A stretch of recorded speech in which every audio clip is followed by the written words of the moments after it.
Welcome to Drips News, your source for up-to-the-minute financial analysis. Today, we're diving deep into the Trump tariff saga, the initial confusion, the dramatic reversals, China's response, and the wild market swings. Stay tuned as we unravel the complexities of this economic roller coaster. Don't forget to follow us online for real-time updates. President Trump's tariff rollout was immediately mired in chaos. Administration officials and allies struggled to articulate a clear strategy, leaving the world wondering about the ultimate goal.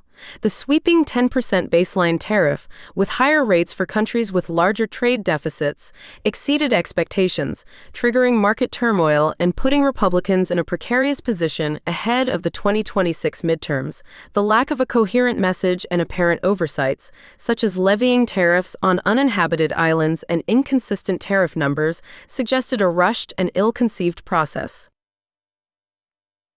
Just as quickly as they arrived, Trump reversed course on his sweeping tariffs, a move advisors labeled capitulation day. Facing mounting pressure from worried allies and dire warnings about the economy, Trump suspended the tariffs he'd proudly unveiled just a week prior. The stock market surged on the news, providing relief to investors. A key factor in the reversal was the alarming behavior of the bond markets, with rising interest rates threatening to amplify the tariffs' inflationary impact.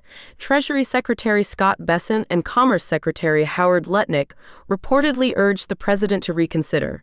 Trump announced a 90-day pause to negotiate with various countries, while simultaneously escalating the trade war with China by raising tariffs to a staggering 125%. China is not backing down.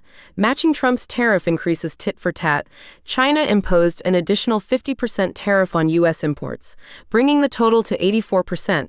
This escalation occurred as Trump's tariffs on Chinese goods reached 104% and then soared to 125%, even as he paused increases on other nations. China condemned Trump's actions as a mistake upon another mistake.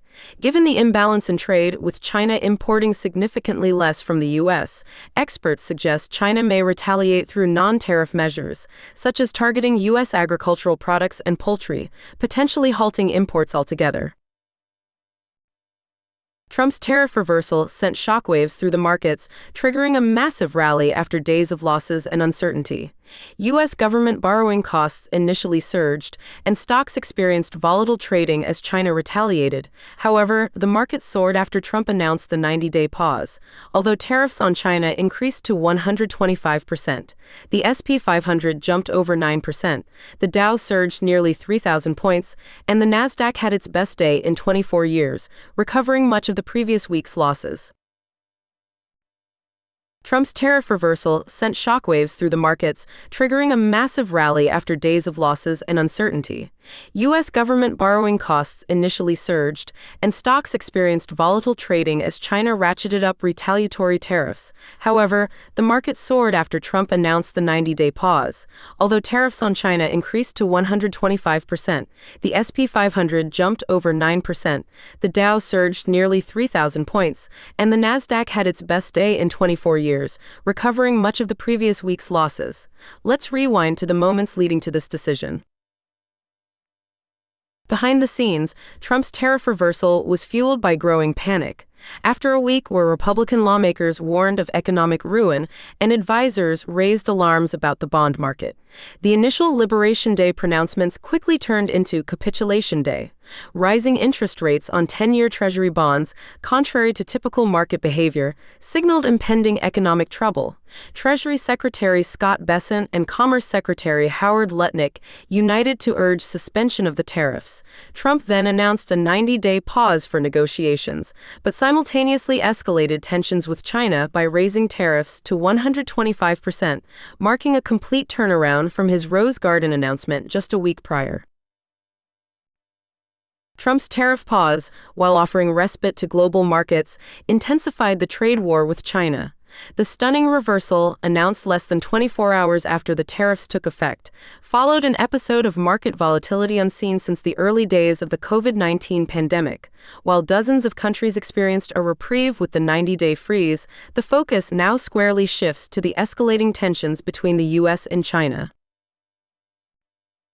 White House Press Secretary Caroline Leavitt's attempt to spin Trump's tariff reversal as a strategic maneuver was met with widespread ridicule. Leavitt, invoking the art of the deal, claimed the reversal was part of Trump's grand plan, arguing that the world is turning to the U.S., not China. She also praised Trump's great courage in raising tariffs on Chinese imports to 125%. Her remarks were widely criticized and mocked online. Despite Trump's boasts of a historic market surge, the economic damage from the tariff saga may already be done. While the Dow soared 2,900 points and the S&P 500 had its best day since 2008, this rally is more a gasp for oxygen than a victory lap. The market lost $6 trillion in value during the week of tariff uncertainty.